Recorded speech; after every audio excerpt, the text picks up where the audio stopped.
ഇന്ന് നമ്മൾ ഇവിടെ ചർച്ച ചെയ്യുന്നത് പ്രധാനമായിട്ട് 4 തൊഴിൽ നിയമങ്ങളെക്കുറിച്ചാണ്.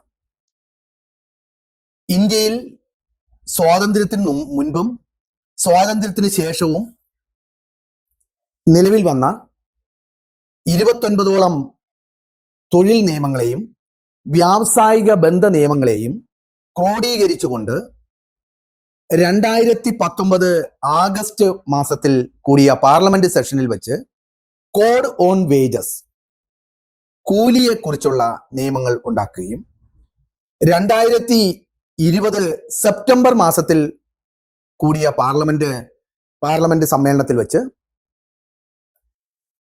കോഡ് ഓൺ സോഷ്യൽ സെക്യൂരിറ്റി അല്ലെങ്കിൽ സാമൂഹ്യ സുരക്ഷിതത്വ കോഡ് ഓൺ ഇൻഡസ്ട്രിയൽ റിലേഷൻസ്, വ്യാവസായിക ബന്ധത്തെക്കുറിച്ചുള്ള കോഡ്, ഇതിന് രണ്ടിനും പുറമെ occupational safety, health and working conditions എന്ന് പറയുന്ന 4മതൊരു കോഡ്. ഈ 3 കോഡുകളും occupational safety, health and working conditions, നമ്മുടെ social security code, industrial relations code, ഈ 3 കോഡുകളും 2020 പാസാക്കിയത്. ഇവയെല്ലാം പാർലമെന്റിൽ പാസാക്കിയെങ്കിലും അത് ഗസറ്റിൽ നോട്ടിഫൈ ചെയ്ത് അത് നിയമമാക്കിയെടുത്തത് 2025 നവംബർ മാസം 21-ാം തീയതിയാണ്. ഇവിടെ ഉണ്ടായ പ്രധാനപ്പെട്ട ഒരു പ്രശ്നം, രാജ്യവ്യാപകമായി ഇന്ത്യയിലെ തൊഴിൽ നിയമങ്ങൾ, പുതുതായി രൂപപ്പെടുത്തിയ തൊഴിൽ നിയമങ്ങൾ ചർച്ച ചെയ്യപ്പെട്ടതിനുള്ള കാരണം ഇത് തൊഴിലാളികൾക്ക് പ്രതികൂലവും മൂലധനത്തിന് അനുകൂലവുമായി മാറുന്ന ഒരു സാഹചര്യം സംജാതമായിരിക്കുന്നു എന്നുള്ളതിന്റെ അടിസ്ഥാനത്തിലാണ്. ഇതിനെക്കുറിച്ച് വിശദമായി വിശകലനം ചെയ്യുകയാണ് നമ്മൾ ഇന്നത്തെ ഈ വീഡിയോ കൊണ്ട് ഉദ്ദേശിക്കുന്നത്. ഒന്നാമതായി നമുക്ക് ഏറ്റവും കൂടുതൽ ചർച്ച ചെയ്യപ്പെടുന്നത് ഇൻഡസ്ട്രിയൽ റിലേഷൻസ് കോഡ്, വ്യാവസായിക ബന്ധത്തിൽ വന്ന മാറ്റങ്ങൾ എന്തൊക്കെയാണ്. അതിന്റെ ആമുഖമായി നമുക്ക് പറയാനുള്ളത്, നേരത്തെ സൂചിപ്പിച്ചതുപോലെ 29ഓളം തൊഴിൽ നിയമങ്ങളും വ്യാവസായിക ബന്ധങ്ങളും വേജ് പേയ്മെന്റ് നിയമങ്ങളും നിലവിലിരുന്ന ഒരു രാജ്യത്ത് ഇവയെല്ലാം ചുരുക്കിക്കൊണ്ട് 4 കോഡുകളായി ഇതിനെ ചുരുക്കിയപ്പോൾ ഇവയെല്ലാം ചേർത്ത് 289 പേജ് വരുന്ന ഒരു ഡോക്യുമെന്റ് ആയിട്ടാണ് പ്രസിദ്ധീകരിച്ചത്.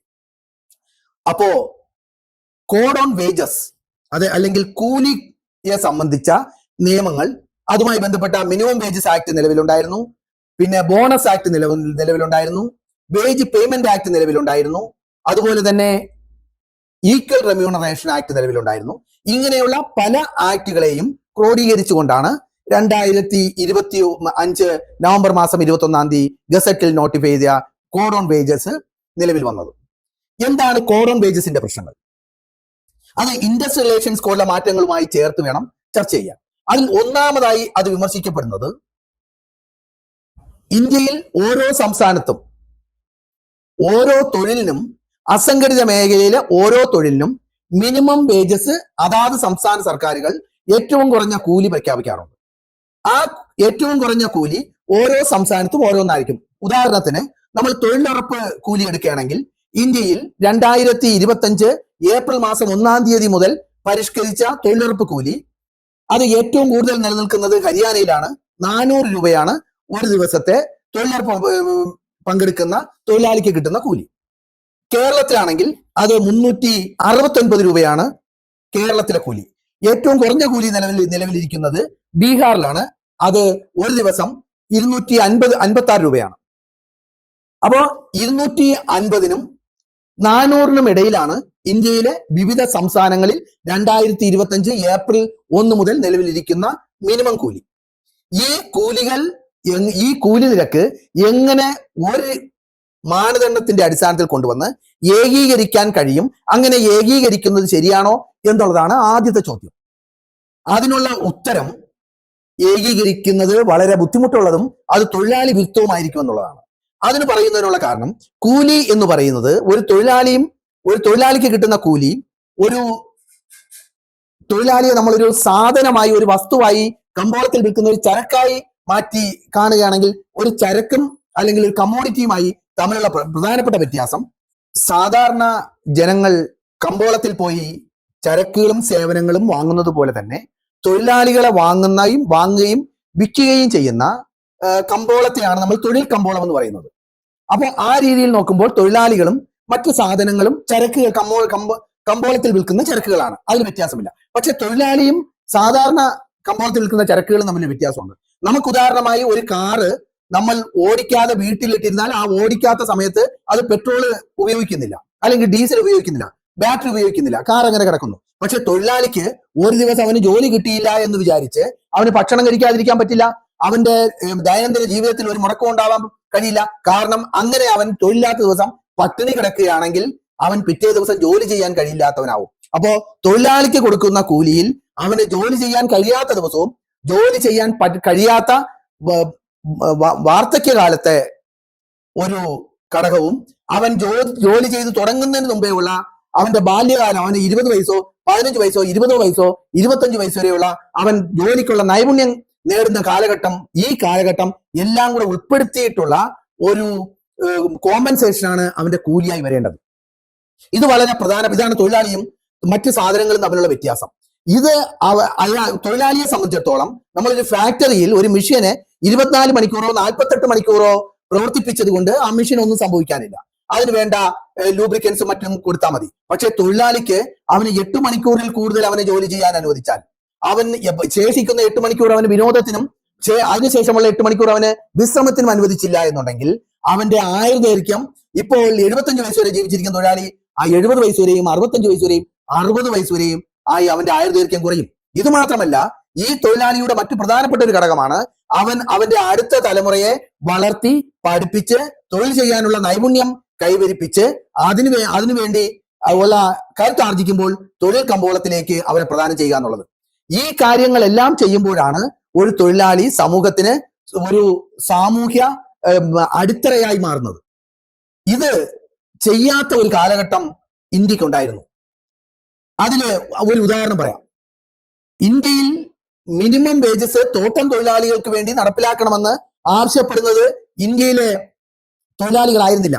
ബ്രിട്ടീഷുകാരനായ പ്ലാന്റർ ആസാമിലെയും ബംഗാളിലെയും തേയിലത്തോട്ടങ്ങളിൽ നിന്ന് തൊഴിലാളികളെ കിട്ടാതായ 19ാം നൂറ്റാണ്ടിന്റെ അവസാന കാലഘട്ടം അവരെ കൊണ്ട് 10-15 മണിക്കൂർ ജോലി ചെയ്യിപ്പിച്ചപ്പോൾ അവരുടെ അടുത്ത തലമുറയെ വളർത്തിയെടുക്കാൻ കഴിയാതെ വന്നപ്പോൾ, അവരുടെ ആയുർദൈർഘ്യം ഗണ്യമായി കുറഞ്ഞപ്പോൾ ഈ കുട്ടികളെല്ലാം, ഈ തൊഴിലാളികളെല്ലാം പെട്ടെന്ന് അവരുടെ തൊഴിൽ ദൈർഘ്യം, തൊഴിൽ ചെയ്യാനുള്ള അവരുടെ കഴിവ് നഷ്ടപ്പെടുകയും പെട്ടെന്ന് അകാല ചരമം പ്രാപിക്കുകയും ചെയ്തു. അങ്ങനെ തേയിലത്തോട്ടങ്ങൾക്ക് തൊഴിലാളികളെ കിട്ടാതെ ആയപ്പോഴാണ് മിനിമം വേജസ് വേണമെന്ന് 1919 മിനിമം കൂലി അവർക്ക് കൊടുക്കുക, അവരെ കൊണ്ട് മിനിമം കൂലിയിൽ പറയുന്ന തൊഴിൽ മണിക്കൂറുകളെ ജോലി ചെയ്യിപ്പിക്കാവൂ, അവർക്ക് വിനോദത്തിനും വിശ്രമത്തിനും അവസരം കൊടുത്താലേ, സമയം കൊടുത്താലേ അവരുടെ തൊഴിൽ ശക്തി റിഫ്രഷ് ചെയ്യാൻ പറ്റുള്ളൂ, ഉൽപാദിപ്പിക്കാൻ കഴിയുള്ളൂ, അവർക്ക് കുട്ടികളെ പരിചരിക്കാൻ കിട്ടുള്ളൂ. എന്നാലേ ഇനിയുള്ള കാലഘട്ടത്തിൽ നമുക്ക് സമ്പത്ത് ഉൽപ്പാദിപ്പിക്കുന്നതിനുള്ള തൊഴിലാളികളെ കിട്ടൂ എന്നുള്ള ബോധ്യം ഉണ്ടായത്. ഈ പശ്ചാത്തലത്തിൽ വേണം നമ്മൾ ഇപ്പോഴുള്ള ലേബർ കോഡുകളെ കാണാൻ. ഇതിൽ ഇപ്പോൾ പറയുന്ന ഒരു പ്രധാനപ്പെട്ട കാര്യം, ലേബർ കോഡിൽ നാഷണൽ മിനിമം വേജസ് അല്ലെങ്കിൽ ഫ്ലോർ വേജ് എന്നാണ്. ഫ്ലോർ വേജ് എന്ന് പറഞ്ഞാൽ തറക്കൂലി എന്നാണ് അർത്ഥം. അതായത് ദേശീയ തലത്തിൽ ഒരു കൂലി നിശ്ചയിക്കും. നേരത്തെ സൂചിപ്പിച്ചതുപോലെ ബീഹാറിൽ 256 രൂപയും ഹരിയാനയിൽ 400 രൂപയും കേരളത്തിൽ 356 രൂപയും നിലനിൽക്കുമ്പോൾ ഏത് തലത്തിൽ ആരുടേതായിരിക്കും ഈ മിനിമം കൂലി? ഇത് ഒരു വലിയ ചർച്ചാ വിഷയമാവുന്നു. ആ മിനിമം കൂലി 400 രൂപയാണെങ്കിൽ ബീഹാറിലെ തൊഴിലാളികൾക്ക് നേട്ടമുണ്ടാവും. പക്ഷെ നിലവിലിരിക്കുന്ന സാമ്പത്തിക തത്വശാസ്ത്ര പ്രകാരം മൂലധനത്തിന്, മുതലാളിമാർക്ക്, തൊഴിലുടമയ്ക്ക് ഏറ്റവും അനുകൂലമായ സാഹചര്യം സൃഷ്ടിക്കുകയാണ് ലേബർ കോഡുകളുടെ പ്രധാനപ്പെട്ട ലക്ഷ്യം എന്നുള്ളതിൽ ഏറ്റവും കുറഞ്ഞ കൂലി ദേശീയ കൂലിയായി പരിണമിക്കാനുള്ള ആ ഉരുത്തിരിഞ്ഞു വരാനുള്ള സാധ്യത തള്ളിക്കളയാൻ പറ്റില്ല എന്നാണ് ട്രേഡ് യൂണിയനുകളെല്ലാം ആവശ്യപ്പെടുന്നത്. അതാണ് ഇതിനെ സംബന്ധിച്ച്, ലേബർ കോഡുകളെ സംബന്ധിച്ച് പ്രധാനപ്പെട്ട വേജ് കോഡിനെ പറ്റി പ്രധാനപ്പെട്ട പറയുന്നത്. മറ്റൊരു പ്രധാനപ്പെട്ട കാര്യം ഇതിന്റെ വ്യാവസായിക ബന്ധ കോഡുമായി, ഇൻഡസ്ട്രിയൽ റിലേഷൻസ് കോഡുമായി ബന്ധപ്പെട്ടതാണ്. ഇൻഡസ്ട്രിയൽ റിലേഷൻസ് കോഡിൽ പറയുന്ന ഒരു പ്രധാനപ്പെട്ട കാര്യം, ഇനി മുതൽ നമുക്ക് ഫിക്സഡ് ടൈം എംപ്ലോയ്മെന്റേ ഉണ്ടാവൂ. ഇപ്പൊ പറയുന്നത് അത് അസംഘടിത മേഖലയിലുള്ളതാണ്. ഫിക്സഡ് ടൈം എംപ്ലോയ്മെന്റ് എന്ന് പറഞ്ഞാൽ എന്താണ്? ഫിക്സഡ് ടൈം എംപ്ലോയ്മെന്റ് എന്ന് പറഞ്ഞാൽ ഒരു തൊഴിലാളി, ഒരു ഉദ്യോഗസ്ഥൻ, അയാൾ ജോലിയിൽ ജോയിൻ ചെയ്ത് കഴിഞ്ഞാൽ ഓരോ 6 മാസത്തിലൊരിക്കലോ ഓരോ വർഷം തോറുമോ അയാളുടെ എംപ്ലോയ്മെന്റ് പുതുക്കിക്കൊണ്ടേയിരിക്കും. അതായത് ഏത് മാസവും അയാൾ ജോലിയിൽ നിന്ന് പിരിച്ചുവിടപ്പെടാം എന്നുള്ളൊരു ഫിയർ അയാൾക്കുണ്ടാവും. അങ്ങനെ ഫിയർ ഉണ്ടാക്കിയെടുത്താൽ ആ ഫിയറിന്റെ പ്രഷറിൽ അയാൾ ചെയ്യുന്ന ജോലിയിൽ ശ്രദ്ധ കേന്ദ്രീകരിച്ച് അയാൾ ചെയ്യുന്ന ജോലിയിൽ വേണ്ട ഉയർന്ന വിദ്യാഭ്യാസവും ഉന്നത സാങ്കേതിക നൈപുണ്യവും നേടാനുള്ള ശേഷി അയാൾക്ക് ഇല്ലാതെയായിരിക്കുകയും മറ്റു തൊഴിൽ മേഖലകളെ അയാൾ അന്വേഷിച്ച് നടക്കുകയും ചെയ്യുമ്പോൾ അയാൾ ഒരു തൊഴിലാളി ഒരു ജോലിയിലും പ്രാപ്തിയില്ലാത്തവനായി തീരും എന്ന് മാത്രമല്ല, തൊഴിലാളിക്ക് ഒരു തരത്തിലുള്ള സുരക്ഷിതത്വം ഉണ്ടാവില്ല. അതാണ് ഫിക്സഡ് ടൈം എംപ്ലോയ്മെന്റ് കൊണ്ട് ഉദ്ദേശിക്കുന്നതെന്നാണ് മറ്റൊരു പ്രധാനപ്പെട്ട വിമർശനം. അത് ഇപ്പോൾ പല വ്യവസായ സ്ഥാപനങ്ങളും നടപ്പിലാക്കിയിട്ടുണ്ട്. ഇതിന് അനുകൂലമായി പറയുന്ന ഒരു കാര്യം എന്ന് പറയുന്നത്, ഇപ്പോൾ ഗ്രാറ്റുവിറ്റി തൊഴിലാളികൾക്ക് ജോലിയിൽ പ്രവേശിച്ച് 5 വർഷം കഴിയുമ്പോൾ പിരിഞ്ഞു പോവുകയാണെങ്കിൽ അവർ ജോലി ചെയ്ത ഓരോ വർഷത്തിനും ഒരു വർഷത്തെ അവസാന 5 വർഷമാണ് ജോലി ചെയ്തതെങ്കിൽ 5ാമത്തെ വർഷത്തിൽ അവസാനം വാങ്ങിയ ശമ്പളത്തിന്റെ 15 പകുതി ശമ്പളം ഓരോ വർഷത്തിനും കൂലിയായി കണക്കാക്കി 5 വർഷത്തേക്ക് അയാൾക്ക് ശമ്പളമായിട്ട് നൽകും. ഒരു വർഷത്തേക്ക് 15 ദിവസം ശമ്പളം, 2 വർഷമാകുമ്പോൾ 30 ദിവസം, 4 വർഷമാകുമ്പോൾ 60 ദിവസം, 75 ദിവസം ശമ്പളം അയാൾ പിരിഞ്ഞു പോകുമ്പോൾ കിട്ടും. ഈ നിയമം മാറ്റി തൊഴിലാളികൾക്ക് അനുകൂലമാക്കി എന്നാണ് ഇപ്പോൾ പറയുന്നത്. അതായത് ഇനി ഒരു വർഷം മാത്രം ഒരാൾ ജോലി ചെയ്തു കഴിഞ്ഞാൽ അയാൾ ഗ്രാറ്റുവിറ്റി എന്ന് പറയുന്ന തൊഴിൽ സോഷ്യൽ സെക്യൂരിറ്റിക്ക് അയാൾ പിരിഞ്ഞു പോകുമ്പോൾ അയാൾക്ക് കിട്ടുന്ന ഒരു വരുമാനത്തിന് ഒരു നിശ്ചിത തുകയ്ക്ക് അർഹനായി മാറും എന്നുള്ളതാണ് ഇതിന്റെ പോസിറ്റീവ് സൈഡായി പറയുന്നത്. പക്ഷേ ഇത് നടപ്പിലാക്കുന്നത് മൂലധനമാണ്, മുതലാളിമാരാണ്. അവർ 12 മാസത്തേക്ക് തൊഴിൽ കൊടുത്താൽ മാത്രമേ എല്ലാ തൊഴിലാളികൾക്കും അവർ ജോലിയിൽ പ്രവേശിക്കുമ്പോൾ തന്നെ എംപ്ലോയ്മെന്റ് ലെറ്റർ കൊടുക്കണമെന്ന്, തൊഴിൽ കത്ത് കൊടുക്കണമെന്ന് നിർബന്ധമാണ്. ആ കത്തിൽ 11 മാസമേ പറയുന്നുള്ളൂ എങ്കിൽ അയാൾ 25 വർഷം ജോലി ചെയ്താലും ഫിക്സഡ് ടൈം എംപ്ലോയ്മെന്റ് പ്രകാരം ഒരു കാരണവശാലും അയാൾക്ക് ഗ്രാറ്റുവിറ്റി കിട്ടില്ല. ഒരു തൊഴിലാളി പിരിഞ്ഞു പോകുമ്പോൾ എല്ലാ മാസവും കിട്ടുന്ന ശമ്പളം അതാത് മാസങ്ങൾ തന്നെ ചെലവാവുകയാണ് പതിവ്. പിന്നെ അയാൾക്ക് ശേഷിക്കുന്ന ജീവിതത്തിനും അയാളുടെ മറ്റു കുടുംബ പ്രാരാബ്ദങ്ങൾ നിറവേറ്റുന്നതിനും കിട്ടുന്ന ഒരേ ഒരു നിശ്ചിത തുകയാണ് ഗ്രാറ്റുവിറ്റി. അതില്ലാതെയാകും. ഇത് വളരെ വലിയൊരു വിമർശനമായി കാണുന്നു. കാരണം 11 മാസമേ തൊഴിൽ കത്ത് കൊടുക്കുള്ളൂ എന്നുണ്ടെങ്കിൽ അത് തിരുത്തപ്പെടാനുള്ള, അതിനെ പരിശോധിക്കാനുള്ള ഒരു സംവിധാനം, ഒരു നിയമം ലേബർ കോഡിൽ, ഇൻഡസ്ട്രിയൽ റിലേഷൻസ് കോഡ്, വ്യാവസായിക ബന്ധ കോഡിൽ വന്നിട്ടില്ല. നമ്മൾ ഇത് ചർച്ച ചെയ്യുമ്പോൾ പ്രധാനമായും നമ്മൾ ഓർക്കേണ്ടത് 40 കോടിക്കും 50 കോടി ജനങ്ങൾക്കും ഇടയിൽ ഇന്ത്യയിലെ തൊഴിൽ സേനയുണ്ട്. തൊഴിൽ നിയമങ്ങളെ കുറിച്ച് ഇപ്പോൾ നിലവിൽ വന്ന 4 തൊഴിൽ നിയമങ്ങളിൽ വ്യാവസായിക ബന്ധ നിയമം, കോഡ് ഓൺ ഇൻഡസ്ട്രിയൽ റിലേഷൻ, വ്യാവസായിക ബന്ധങ്ങളെ കുറിച്ചുള്ള നിയമത്തിന്റെ ഏറ്റവും വലിയ പോരായ്മയായി പറയുന്ന മറ്റൊരു കാര്യം, ഇപ്പോൾ നിലവിലിരിക്കുന്ന 2025 നവംബർ 21 മുമ്പേ നിലവിലിരുന്ന 1947 ഫാക്ടറി ആക്ട് പ്രകാരവും 1948 ഇൻഡസ്ട്രിയൽ ഡിസ്പ്യൂട്ട്സ് ആക്ട് പ്രകാരവും എല്ലാം കറണ്ട് ഉപയോഗിച്ച് 10 തൊഴിലാളികളും കറണ്ട് ഉപയോഗിക്കാതെ 20 തൊഴിലാളികളും ജോലി ചെയ്യുന്ന എല്ലാ സ്ഥാപനങ്ങളും ഫാക്ടറി ആക്ട് പ്രകാരം തൊഴിൽ ഇടങ്ങളായി നിർവചിക്കപ്പെട്ടിരിക്കുന്നു. അതിന്റെ അർത്ഥം വ്യവസ്ഥാപിത നിയമങ്ങളിലൂടെ bonus act, wage payment act, equal remuneration act, industrial disputes act, right to strike, ഇങ്ങനെയുള്ള എല്ലാ നിയമങ്ങളും ഈ 10 കറണ്ട് ഉപയോഗിച്ച് പ്രവർത്തിക്കുന്ന 10 സ്ഥാപനങ്ങളിൽ 10 തൊഴിലാളികൾ ഉണ്ടെങ്കിലും കറണ്ട് ഉപയോഗിക്കാതെ പ്രവർത്തിക്കുന്ന സ്ഥാപനങ്ങളിൽ 20 തൊഴിലാളികളോ അതിൽ കൂടുതലോ ഉള്ളവർക്ക് ബാധകമായിരുന്നു എന്നതായിരുന്നു നിയമം. അതിന്റെ അർത്ഥം ഈ സ്റ്റേറ്റിന്റെ ഭരണകൂടത്തിന്റെ പ്രൊട്ടക്ഷൻ, സംരക്ഷണം മൂലധനത്തിന് ഉപരിയായി ഈ തൊഴിലാളികൾക്ക് ലഭിച്ചിരുന്നു. എന്നാൽ നവംബർ 21 ശേഷം ഈ കറണ്ട് ഉപയോഗിക്കുന്ന 10 തൊഴിലാളികൾ എന്നുള്ളതിനെ 20 ആക്കി നിർവചിച്ചു. എന്ന് പറഞ്ഞാൽ 19 തൊഴിലാളികൾ, ഇലക്ട്രിസിറ്റി ഉപയോഗിച്ച് 19 തൊഴിലാളികളെ പ്രവർത്തിക്കുന്നുണ്ടെങ്കിൽ അവർ ഈ പ്രൊട്ടക്ഷനിൽ നിന്ന്, നിയമപരമായ എല്ലാ പ്രൊട്ടക്ഷനിൽ നിന്നും അവർ പുറത്തായിരിക്കുന്നു. അതോടൊപ്പം തന്നെ കറണ്ട് ഉപയോഗിക്കാതെ 39 തൊഴിലാളികൾ, 40 തൊഴിലാളികളോ അതിൽ മുകളിലോ ഉണ്ടെങ്കിൽ മാത്രമേ അവർക്ക് വ്യവസ്ഥാപിതമായ സ്റ്റേറ്റിന്റെ ഇൻഡസ്ട്രിയൽ നിയമങ്ങളുടെ, ഇൻഡസ്ട്രിയൽ റിലേഷൻസ് ആക്ടിന്റെ അല്ലെങ്കിൽ ഇൻഡസ്ട്രിയൽ റിലേഷൻസ് കോഡിന്റെ ഏതെങ്കിലും തരത്തിലുള്ള പ്രൊട്ടക്ഷൻ കിട്ടൂ. 39 തൊഴിലാളികളാണെങ്കിൽ പോലും കിട്ടില്ല. ഇന്ന് കേന്ദ്ര സർക്കാർ കഴിഞ്ഞ 10 വർഷത്തിലേറെയായി ഏറ്റവും കൂടുതൽ പ്രാധാന്യം കൊടുക്കുന്നത് micro, small and medium industries ആണ്. Micro, small and medium industries എന്ന് പറയുന്നത് ഇതിൽ 90% വ്യവസായങ്ങളിലും 10 തൊഴിലാളികളിൽ താഴെ ജോലി ചെയ്യുന്നവരാണ്. അതിന്റെ അർത്ഥം നമ്മളുടെ തൊഴിൽ സേനയുടെ വലിയൊരു ഭാഗം തൊഴിലാളികളും ഈ സംരക്ഷിത വലയത്തിൽ നിന്ന് ഭരണകൂടം കൊടുക്കുന്ന മൂലധനത്തിനെതിരെ എംപ്ലോയർക്ക് എതിരെ തൊഴിലാളികൾക്ക് അനുകൂലമായി ഭരണകൂടം കൊടുക്കുന്ന എല്ലാ സംരക്ഷണവും ഇല്ലാതെയാകുന്നു എന്നുള്ളതാണ് മറ്റൊരു വലിയ വിമർശനമായി മുന്നോട്ട് വച്ചിരിക്കുന്നത്. അതിൽ വാസ്തവമുണ്ടെന്നാണ് നമുക്ക് മനസ്സിലാക്കാൻ കഴിയുന്നത്. ഇതെല്ലാം മാറ്റപ്പെടാം. കാരണം ഒരു നിയമം പ്രാബല്യത്തിൽ വരുത്തണമെന്നുണ്ടെങ്കിൽ അതിനു വേണ്ട ആക്റ്റും ചട്ടങ്ങളും അതോടൊപ്പം എഴുതിയുണ്ടാക്കണം. എന്നാൽ 2019 2020 ഇറക്കിയ ലേബർ കോഡും അതിനുശേഷം 2020 ഇറക്കിയ 3 ലേബർ നിയമങ്ങളും 25 ഗസറ്റിൽ വിജ്ഞാപനം ചെയ്തെങ്കിൽ പോലും ഇതുവരെ അതിന് ചട്ടങ്ങൾ രൂപപ്പെട്ടു വന്നിട്ടില്ല. അത് ഓരോ സംസ്ഥാനങ്ങളും രൂപപ്പെടുത്തിക്കൊണ്ടിരിക്കുകയാണ്. അതാണ് ഏറ്റവും വലിയൊരു പോരായ്മ. ചട്ടങ്ങൾ രൂപപ്പെട്ട് വന്നിട്ടില്ല എങ്കിൽ ഓരോ സംസ്ഥാനവും ഓരോ മുതലാളിയും അയാൾക്ക് ഓരോ മൂലധന ഉടമയും അയാൾക്ക് തോന്നുന്ന രീതിയിൽ ഈ ചട്ടങ്ങളെ വളച്ചൊടിക്കാം. ഇനി മറ്റൊരു പ്രധാനപ്പെട്ട വിമർശനമായി ലേബർ കോഡിന് എതിരെ പറയുന്നത്, ഇതുവരെ നിലവിലിരുന്ന നിയമങ്ങൾ അനുസരിച്ച്, വ്യാവസായിക ബന്ധ നിയമങ്ങൾ അനുസരിച്ച് 100 തൊഴിലാളികളോ അതിൽ കൂടുതലോ ഉള്ള സ്ഥാപനങ്ങൾ, വ്യാവസായിക സേവന മേഖലകളാണെങ്കിൽ ഏതൊരു സ്ഥാപനമായാലും ആ സ്ഥാപനത്തിൽ നിന്ന് തൊഴിലാളികളെ പിരിച്ചുവിടണമെന്നുണ്ടെങ്കിൽ അതിന് ലേബർ എംപ്ലോയ്മെന്റ് ഓഫീസിലെയും സ്റ്റേറ്റ് ഗവൺമെന്റുകളുടെയും സ്റ്റേറ്റ് ഗവൺമെന്റിന്റെ എല്ലാം പ്രത്യേക പെർമിഷൻ വേണം. നിങ്ങൾക്ക് ലേ ഓഫ് ചെയ്യാൻ കഴിയില്ല. ഇത്രയും വലിയൊരു തൊഴിൽ സേനയെ ഒരു ദിവസം നിശ്ചലമാക്കാൻ കഴിയില്ല. അവർക്ക് ജീവിക്കണം, അവർക്ക് മുന്നോട്ട് പോകണം, അവർക്ക് പട്ടി കിടക്കാൻ കഴിയില്ല.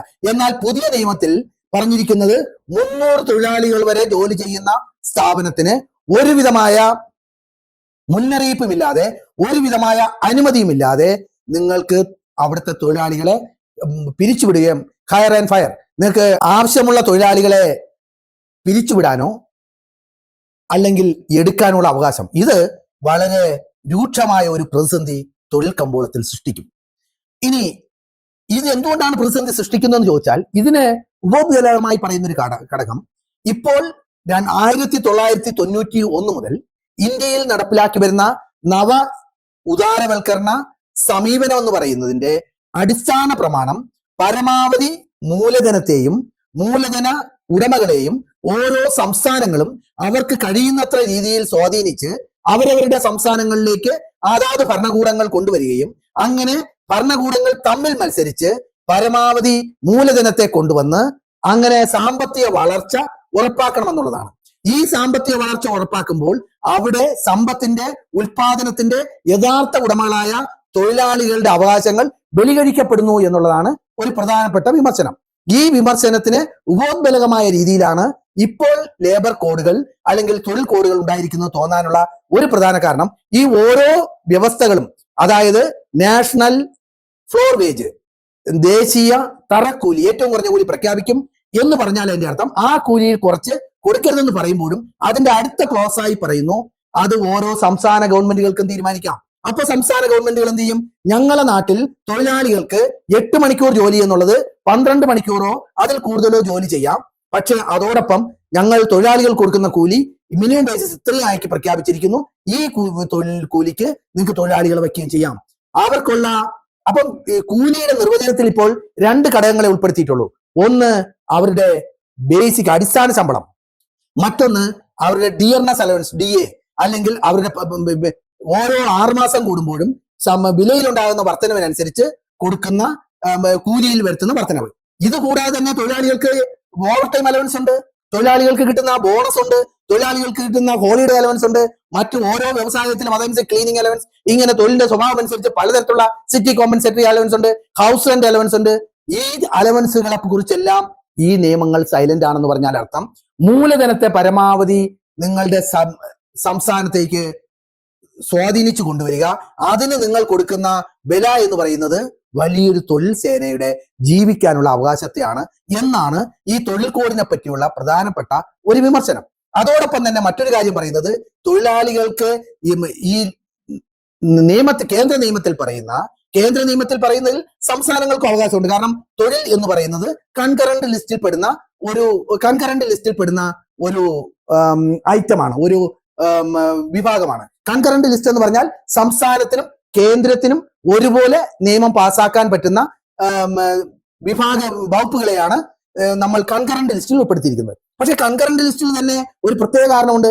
യൂണിയൻ ഗവൺമെന്റ് ഒരു നിയമം പാസാക്കിയാൽ, സംസ്ഥാന ഗവൺമെന്റ് അതിന് എതിരെ ഒരു നിയമം പാസാക്കിയാൽ, ആ സംസ്ഥാന ഗവൺമെന്റ് പാസാക്കുന്ന നിയമം നിലനിൽക്കില്ല.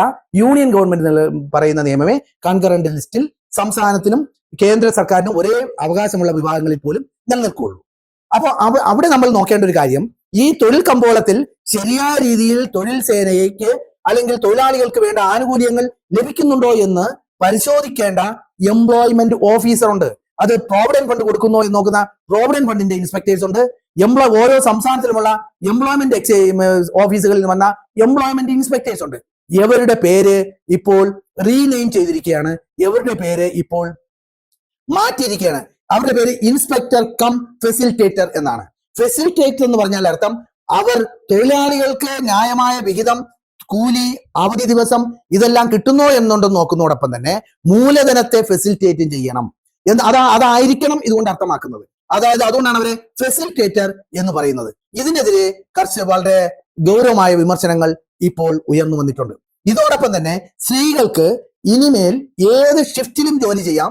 അത് സ്ത്രീ സുരക്ഷയുടെ ഭാഗമായിട്ടാണ് അവതരിപ്പിച്ചിരിക്കുന്നത്. പക്ഷെ ജോലി കൊടുക്കുന്നത് നമ്മുടെ രാജ്യത്ത് ജോലി ചെയ്യുന്ന ജനങ്ങളിൽ 90% പേരും അസംഘടിത മേഖലയിൽ, പ്രത്യേകിച്ച് നിയമത്തിന്റെ സംരക്ഷണം നേരിട്ട് ലഭിക്കാത്ത മേഖലകളിൽ ആയതുകൊണ്ട് ഈ സ്ത്രീകൾക്ക് അവരുടെ താല്പര്യമനുസരിച്ച് ഷിഫ്റ്റിൽ ജോലി ചെയ്യാം, രാത്രി ഷിഫ്റ്റുകളിലും ജോലി ചെയ്യാം എന്നാണ് നിയമം പറയുന്നതെങ്കിലും ഒരു എംപ്ലോയർ പറയുകയാണ് നിയമത്തിന്റെ അടിസ്ഥാനത്തിൽ ഇനി സ്ത്രീകൾക്കും രാത്രികാലങ്ങളിൽ ജോലി ചെയ്യാൻ ഒരു ഷിഫ്റ്റ് അനുവദിച്ചു കൊടുത്താൽ അവർ ആ ജോലി വേണമെങ്കിൽ ചെയ്യാൻ നിർബന്ധിതരാകും. ഇതിനു മുമ്പേ അവർക്ക് കോടതിയിൽ പോകാമായിരുന്നു, ലേബർ കോർട്ടിൽ പോകാമായിരുന്നു. ഇനി ലേബർ കോർട്ട് എന്ന് പറയുന്ന ഒരു സംവിധാനം നിലനിൽക്കില്ല. അപ്പോൾ നമ്മൾ പൊതുവിൽ നോക്കുകയാണെങ്കിൽ ഈ നിയമങ്ങൾ പൂർണ്ണമായോ ഭാഗികമായോ മാറ്റി എഴുതപ്പെടേണ്ടത് നമ്മുടെ രാജ്യത്തെ ഭൂരിഭാഗം വരുന്ന തൊഴിലാളികൾക്കും തൊഴിൽ സേനയ്ക്കും ഇനി തുടർന്നും ജോലി ചെയ്യാൻ വളരെ ആവശ്യമായ ഒരു ഘടകമാണ്. അവരുടെ അവകാശങ്ങൾ സംരക്ഷിക്കപ്പെടണം. അവർക്ക് സംഘടിക്കാനുള്ള സ്വാതന്ത്ര്യവും ഒരു പരിധിവരെ ലേബർ കോഡിൽ നിന്ന് മൂലധനത്തിന് അനുകൂലമായി മാറ്റപ്പെട്ടിരിക്കുന്നു. അതും തിരിച്ചു കൊണ്ടുവരണം. അവർക്ക് തൊഴിലാളികൾക്ക് കൂടുതൽ സംരക്ഷണം കൊടുത്തില്ലെങ്കിൽ അസംഘടിത മേഖല ദിനംപ്രതി വളരുന്ന ഒരു രാജ്യത്ത് തൊഴിലാളികൾ കൂടുതൽ ചൂഷണം ചെയ്യപ്പെടുമെന്നുള്ള ഒരു പേടി നിലനിൽക്കുന്നുണ്ട്. നന്ദി, നമസ്കാരം.